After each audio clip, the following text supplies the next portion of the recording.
किसी को पता है यहाँ पर? मैं हमेशा कहती हूँ कि अगर जीवन पर विश्वास किसी से सीखना है तो मनुष्यों से सीखो, जिसको अगले पल का पता नहीं है पर रिचार्ज 30 दिन का कराता है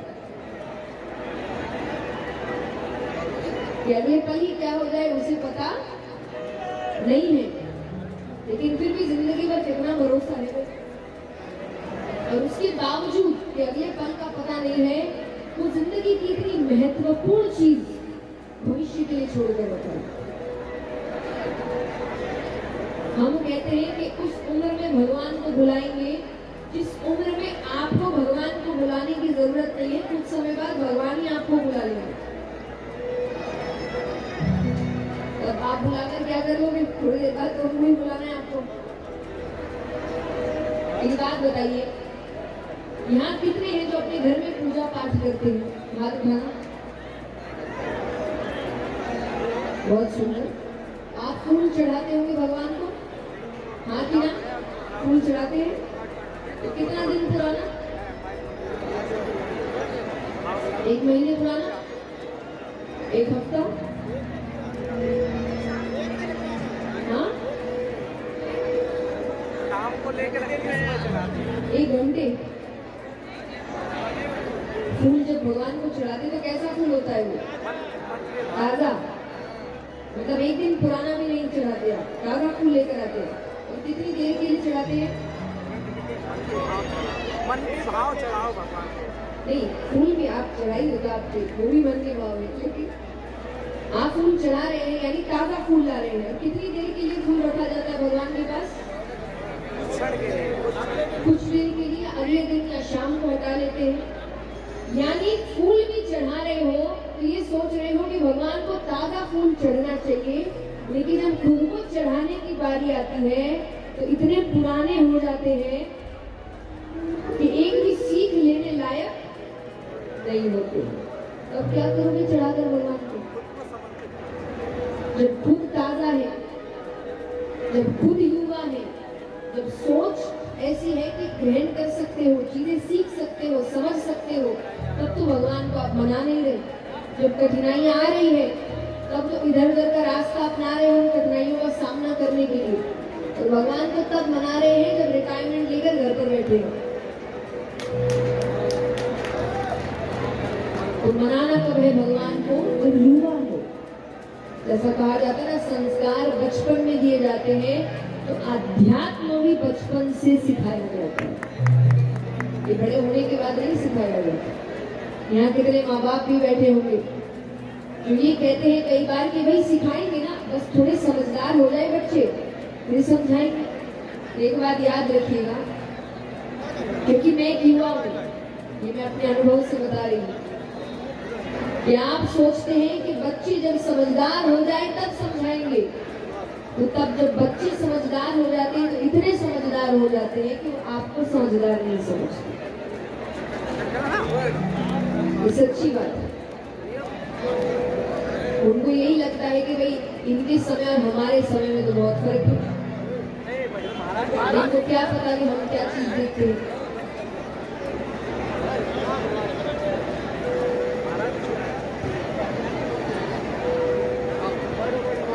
इसीलिए आज का ये प्रसंग सिर्फ इसीलिए है कि हम ये समझे कि हमारे जीवन में अगर सबसे ज्यादा शिक्षा आपको किसी चीज से मिल सकती है तो आपके ग्रंथों से मिल सकती है, श्री राम से मिल सकती है, श्री कृष्ण से मिल सकती है। अब कई बार लोग पूछते हैं कि श्री राम और श्री कृष्ण में अंतर क्या है। मैं हमेशा कहती हूँ कि ऐसे तो देखिए कई प्रसंग हो सकते हैं अंतर बताने के लिए, पर अगर साधारण शब्दों में कहें, एक लाइन में बताया जाए कि श्री राम और श्री कृष्ण में अंतर क्या है, तो श्री राम आपको सिखाते हैं कि मर्यादा में रहते कैसे हैं। जब आप श्री राम के प्रसंग को सुनते हैं तो श्री राम आपको सिखाते हैं कि मर्यादा में रहते कैसे हैं, और श्री कृष्ण आपको सिखाते हैं कि मर्यादा में रखते कैसे। ये अंतर है दोनों। काम दोनों ने धर्म के लिए किया है। कहते हैं ना कि आपके रास्ते अलग हो सकते हैं, मंजिल अलग नहीं होनी चाहिए। मंजिल तो धर्म ही होनी चाहिए। रास्ते अपने अपने, कोई कृष्ण के रास्ते से जा रहा है, कोई श्री राम के रास्ते से जा रहा है, पर श्री राम का रास्ता बहुत कठिन है, क्योंकि उनको किस नाम से पुकारा जाता है बताइए? मर्यादा पुरुषोत्तम।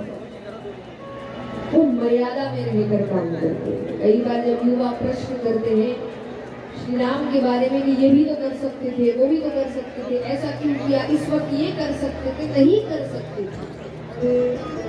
वो अपनी मनमानी नहीं कर सकते थे। जो नियम बनाए गए हैं, जो मर्यादाएं बनाई गई है, वो उस मर्यादा में रहकर ही काम कर सकते थे। इसीलिए उनका नाम मर्यादा पुरुषोत्तम है। अगर आपको किसी ऐसे से सीख लेनी है जिसने नियम तोड़े हैं, आप कृष्ण के पास जाइए, उन्होंने सारे नियम तोड़े हैं। लेकिन जब आप श्री राम के प्रसंग को सुनते हैं तो ये ध्यान में रखकर सुनिए कि वो मर्यादित काम करते हैं। और जो व्यक्ति मर्यादा में रहकर काम करता है उसके जीवन में कठिनाइयां ना आए, ऐसा हो नहीं सकता। आप श्री राम के पूरे जीवन को उठाइए, शायद ही कोई ऐसा प्रसंग होगा जिसमें ये कहा जाए कि अच्छा खासा तो सुख मिला है भाई।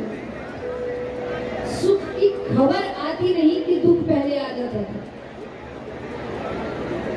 आज हमारे जीवन में हमें कोई एक चीज ना मिले, हमें कितनी दिक्कत हो जाती है। ये स्ट्रेस, एंजाइटी, पैनिक, डिप्रेशन, ये सब क्या है?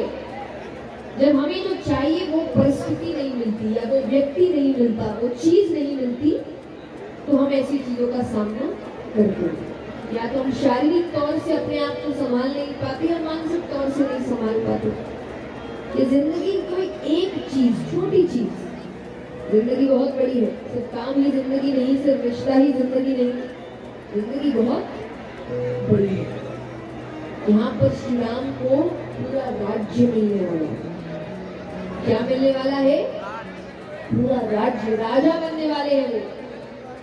एक रात पहले, सिर्फ एक रात पहले जो मिलने वाला था वो तो नहीं मिला, जो था वो भी छिन गया। एक हो सकता था कि भाई राज्य नहीं मिलेगा, राजा कोई और बनेगा, तो कम से कम घर तो रहेगा, ये तो वो राजकुमार है। लेकिन जो मिलने वाला था वो तो नहीं मिला, जो था वो भी छिन गया।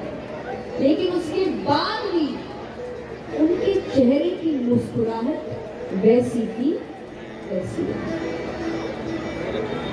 जब हम सकारात्मकता की बात करते हैं तो श्री राम से ज्यादा सकारात्मक कोई और हो ही नहीं सकता।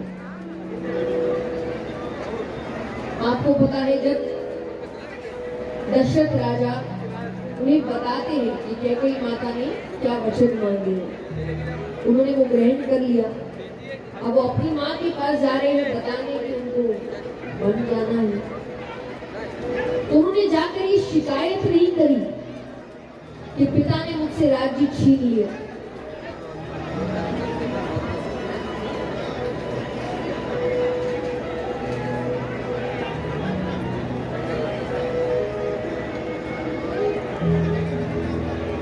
आप यहाँ देखिए, हमारा ध्यान ऐसी प्रसंगों में या ऐसी परिस्थितियों में क्यों भटकता है? लोग भगवान की कथाओं में जाओ ध्यान भटक जाता है, भजन कीर्तन में जाओ ध्यान भटक जाता है। अभी सबके हाथ में एक एक नोटों की गड्डी पकड़ा दो, इनको गिनना है, फिर कैसे सामने से बड़ा सा बड़ा व्यक्ति चला जाए, किसी की मजाल है आंख भी ऊपर हो जाए तो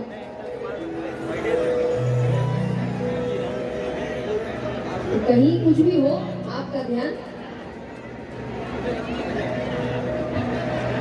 तो यहाँ पर श्री राम ने अपनी माता से ये नहीं कहा कि मुझसे राज्य छीन लिया गया, उन्होंने ये नहीं कहा कि पिता ने मेरे साथ गलत किया। उन्होंने बहुत सुंदर रूप से बात कही कि सकारात्मकता देखिए क्या है। यहाँ पर श्री राम अपनी माता से जाकर कहते हैं कि पिता दीन मोहि दानव राजो, राज्य दिया है, वहां का राजा बनने जा रहा हूं। इसी कह देते हैं सकारात्मक। जो नहीं है उस पर रोककर कितना समय बर्बाद करो। पर कहते हैं ना कि मनुष्यों की आदत है कि उसका ध्यान हमेशा उस चीज पर जाता है जो उसके पास नहीं है। कितनी सुंदर बात कही गई है कि मनुष्य कैसा है कि अगर उसके पास लाखों की चीज है और उसे 2 कौड़ी की लगती है, क्योंकि है ना, मिल गई ना, अब उसका महत्व खत्म हो गया। कि मनुष्य कैसा है कि उसके पास लाखों की चीज है, उसे वो 2 कौड़ी की लगती है, और अगर उसके पास 2 कौड़ी की चीज भी नहीं है तो उसको लाखों की लगती है। मनुष्य ऐसा है। हमारे 90% दुखों का कारण है कि हमारा ध्यान केवल इस चीज पर है कि हमारे पास क्या नहीं है। अगर आप बस अपना ध्यान क्या नहीं है से क्या है पर कर लीजिए, आपकी जिंदगी के आधे से ज्यादा दुख वहीं खत्म हो जाए। ये सच्ची बात है, क्योंकि व्यक्ति के पास बहुत है। ये जब कोरोना का समय आया, मुझे ऐसा लगता है कि शायद ही कोई है जिसने एक सीख तो इससे नहीं सीखी होगी कि जब समय खत्म हुआ था तो कोई ये नहीं सोच रहा था कि मेरा काम मेरे पास है या ये मेरे पास है। उसने ये कहा जितना निकल गए उतना काफी। इस कठिन परिस्थिति से हम जिंदा निकल गए, वो ही बहुत बड़ी बात है। लेकिन अगर इसके बाद भी हम सीख नहीं लेते हैं तो हमसे ज्यादा मूर्ख और कोई नहीं। भगवान कठिन परिस्थितियां आपके सामने क्यों लाते हैं कि आप सीख लें। तो सकारात्मकता क्या है कि जो है उस पर ध्यान दो। भगवान ने बहुत कुछ दिया है भाई। कितनी सुंदर बात कही है कि तुम्हारे पास जो है वो किसी के जीवन का सपना है कि बस मुझे इतना मिल जाए। इसका मतलब ये नहीं कि आगे के लिए काम मत करो, भरपूर करो, मेहनत करो, लेकिन जो है उस पर भी तो ध्यान दो। आज मनुष्य धनवान बहुत है लेकिन फिर भी दुखी है। क्यों? क्योंकि उसकी आदत हो गई है इकट्ठा करने की। एक गाड़ी चाहिए, व्यक्ति मेहनत करता है, गाड़ी उसने खरीद ली। अब ऐसा नहीं कि इस गाड़ी का आनंद उठाए, अब उसको दूसरी गाड़ी का चाव हो। जब इसके बाद ये खरीद लिया, घर खरीद लिया, जो चाहिए था वो मिल गया। अब ऐसा नहीं कि इस घर पर थोड़ा ध्यान दे, उसके कुछ समय बाद ही उसको लगता है कि नहीं नहीं ऐसा मकान बनाना। यानी व्यक्ति की आदत हो गई है सिर्फ इकट्ठा करना। इकट्ठा करते करते करते करते अंत समय आता है तो पता चलता है कि इकट्ठा करते ही रह गए, आनंद तो किसी चीज का उठाया। तो मेहनत करिए, काम करिए, लेकिन जो मिल रहा है उसका तो आनंद लीजिए। तो यहाँ पर इतनी बड़ी चीज उनसे छीन ली गई, लेकिन फिर भी वो कह रहे हैं कि छीन ली गई तो क्या हुआ, कुछ और भी तो मिला है, उसका आनंद उठाएंगे। वही तो एक जीवन है। क्या पता आज कैकेयी माता ने ये नहीं मांगा होता तो मैंने ऐसा जीवन कभी देखा ही नहीं होता। ये जीवन देखने का भी मौका मिल रहा है। ये भी कुछ ना कुछ सीख तो लेकर आएगा। तो याद रखिए भगवान ने बहुत कुछ दिया और देने के बाद भी भगवान इतने दयालु है कि देते वो है, पर नाम किसका होता है? मैंने किया, मैंने किया, आपने कुछ नहीं किया। मैं हमेशा कहती हूँ कि कई बार लोग आकर कहते हैं कि भाई आपकी आवाज बड़ी अच्छी लगती है, और मुझे लगता है कि ये आवाज तो पहले भी थी, तब तो नहीं दिखी किसी को, अब अचानक से क्यों दिखने लग रही है।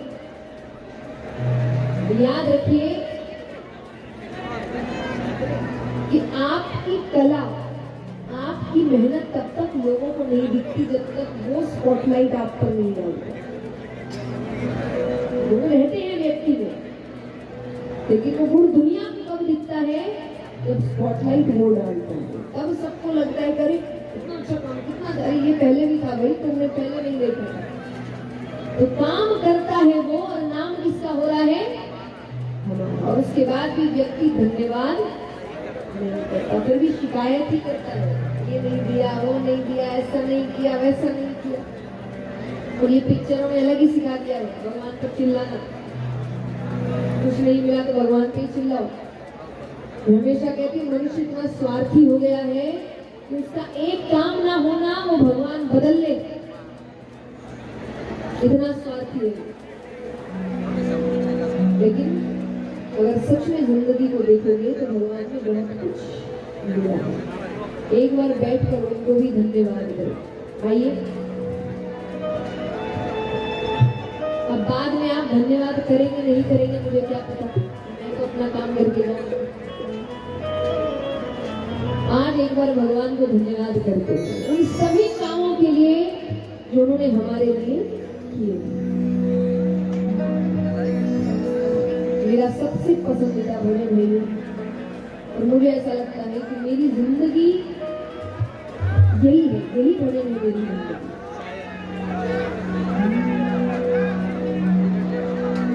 मेरा आपकी कृपा से सब काम हो रहा है, मेरा आपकी सब और करते हो तुम कन्हैया, मेरा नाम हो रहा है कि करते हो तुम कन्हैया, मेरा नाम हो रहा है, मेरा आपकी कृपा से सब काम हो रहा है। आइए तालियों के साथ।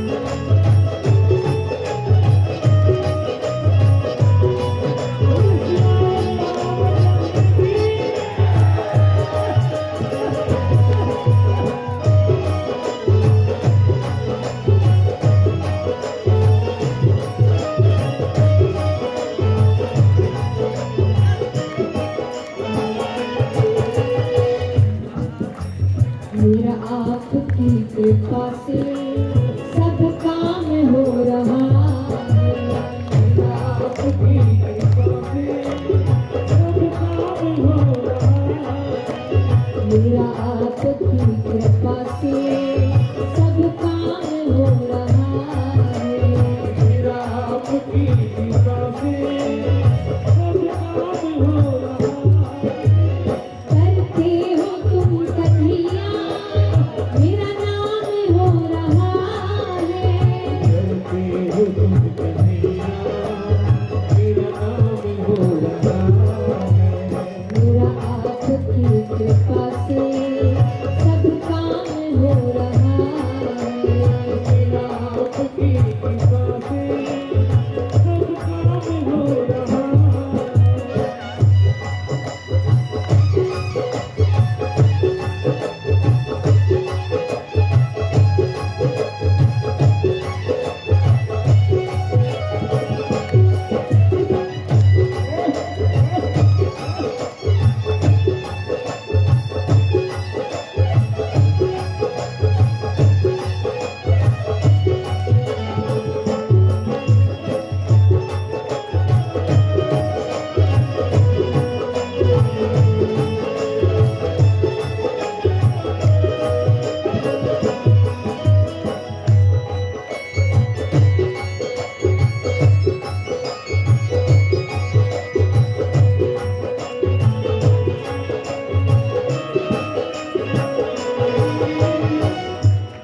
और अगर एक बार अपनी जिंदगी को मुड़कर देखोगे तो आपके ऐसे ऐसे काम किए हैं भगवान ने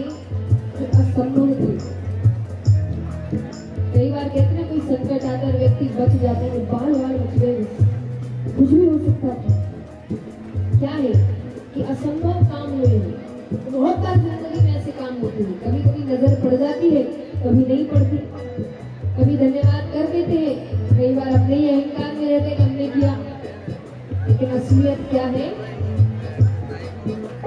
पतवार के बिना ही मेरी नाव चल रही है, पतवार के बिना ही मेरी नाव चल रही है, पतवार के बिना ही मेरी नाव चल रही है, पतवार के बिना ही मेरी नाव चल रही है। हैरान है ज़माना, मंजिल भी मिल रही है, हैरान है ज़माना, मंजिल भी मिल रही है। करता नहीं मैं कुछ भी, करता नहीं मैं कुछ भी, सब काम हो रहा है, करता नहीं मैं कुछ भी, सब काम हो रहा है। करती हो तुम कन्हैया, मेरा काम हो रहा है, करती हो तुम कन्हैया, मेरा काम हो रहा है। मेरा आपकी कृपा से सब काम हो रहा है, मेरा आपकी कृपा से सब काम हो रहा है। एक बात बताइए, आप कितनों के काम भगवान ने किए हैं? हाथ उठाना एक बार। इतना तो बनता है धन्यवाद करना। जैसा मैंने कहा, शिकायतें तो बहुत करी है, धन्यवाद थोड़ी किया कभी भगवान का। एक बार तालियां जोरदार सभी मिलकर एक साथ।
आइए अभी बहुत सीधा सा प्रश्न, जिसका सीधा सा सच्चा उत्तर दीजिएगा। यहाँ कितने हैं जो अपने जीवन में बड़े बड़े लोगों से पहचान बनाते हैं? हाथ उठाना। देखिए, भगवान की बात हो रही है, आध्यात्मिक सत्य, यहाँ झूठ बिल्कुल नहीं बोलना। आइए मैं आपका साथ देती हूँ इस चीज में, सच्चाई बताती हूँ। कौन कौन यहाँ है में से जो बड़े लोग हैं उनके साथ पहचान बनाते हैं?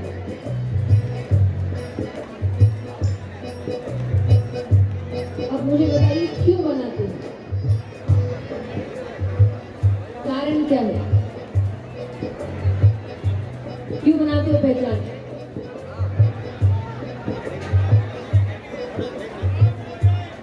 काम हो जाए, काम के लिए। मैंने बोला ना, मनुष्य बहुत स्वार्थी है कि अपना काम निकल जाए, इसीलिए लोगों से पहचान बनाई जाती। कभी कोई दिक्कत आई, कोई संकट आया तो काम निकल जाए। अब देखिए, छोटे मोटे काम तो हो जाते हैं, लेकिन जिन कामों के लिए असलियत में पहचान बनाई जाती है, कि अगर ऐसा कोई संकट या दिक्कत आया उस दिन ये काम आएंगे। जब ऐसा कोई संकट आता है ना, इनमें से एक भी फोन नहीं उठाता, एक भी फोन नहीं उठाता। और उस दिन काम कौन आता है? जिससे पहचान बनाने में दिन का 1 मिनट नहीं देते, उसको तो समय अपने हिसाब से देते हैं।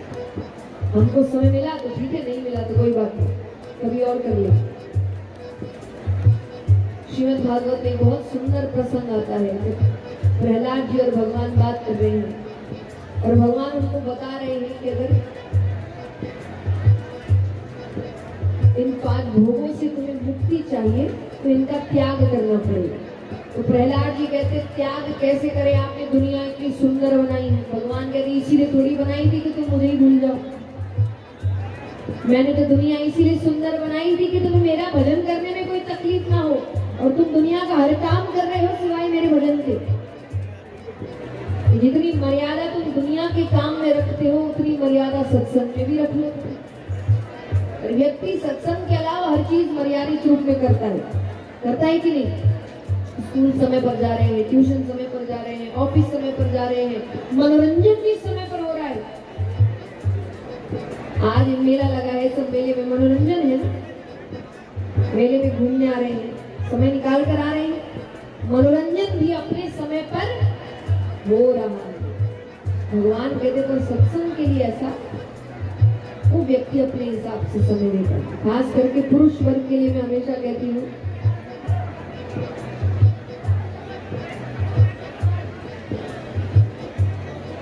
मैं पुरुष वर्ग के लिए हमेशा कहती हूँ कि जब कथाएं इत्यादि होती है तो सबको निमंत्रण भेजा जाता है कि भाई 7 दिन की कथा है, 9 दिन की कथा है, जरूर आइएगा। तो कई पुरुष वर्ग जवाब देते हैं संडे के दिन आएंगे। संडे का दिन मतलब छुट्टी का दिन, दुकानें बंद रहेंगी। यही उनके घर में शादी होगी या कोई फंक्शन होगा, 10-10 दिन तक दुकान बंद करके जाएंगे। लेकिन भगवान के लिए एक दिन भी दुकान बंद नहीं करेंगे। तो विचार करिए, इस दिन आपको भगवान की जरूरत पड़ी, संकट आया और आप कहेंगे भगवान मेरी रक्षा करो, हे भगवान मेरी रक्षा करो। भगवान कहेंगे संडे के दिन आना, कैसा लगेगा? अच्छा लगेगा? तो उनको कैसा लगता होगा, कितना स्वार्थी है, सिर्फ अपने काम से आता है। और देखिए ऐसे में प्रेरणा स्वरूप हमारे बीच कौन होते हैं? जो हमारे संत इत्यादि बैठे हैं, यहाँ पर संत जन बैठे हैं जो पूरा जीवन भगवान को देते हैं। हम एक दिन नहीं दे पा रहे, उन्होंने पूरा जीवन भगवान को दिया। एक बार जोरदार तालियां सभी संत जनों के लिए। हमसे एक दिन नहीं दिया जा रहा भगवान को ठीक से, उसमें भी हम कर रहे ये नहीं हो जाए, वो काम नहीं रुक जाए। याद रखिएगा, मेरी सबसे पसंदीदा चौपाई है ये, और किसी कारण से है, सिर्फ इसलिए नहीं कि इसमें बात सुंदर लिखी गई है, अपने अनुभव से बता रही हूँ। क्योंकि मुझे ये कार्य करते हुए अभी तक कुल 21 साल हो गए हैं। उस 21 साल, क्योंकि मैं नहीं कहती मैं बहुत अनुभवी हूँ, लेकिन जितने समय से मैंने कार्य किया है उसका अनुभव आपको सिर्फ ये 2 लाइनों में बता रही हूँ कि जा पर कृपा राम की होई, ता पर कृपा करहु सब कोई। जब तक उसकी कृपा नहीं होती ना, सबके आगे पीछे घूमना पड़ेगा आपको। जिस दिन उसकी कृपा हो गई तब लोग आपके आगे पीछे। ये अंतर है। तो कितनी सुंदर बात लिखी है।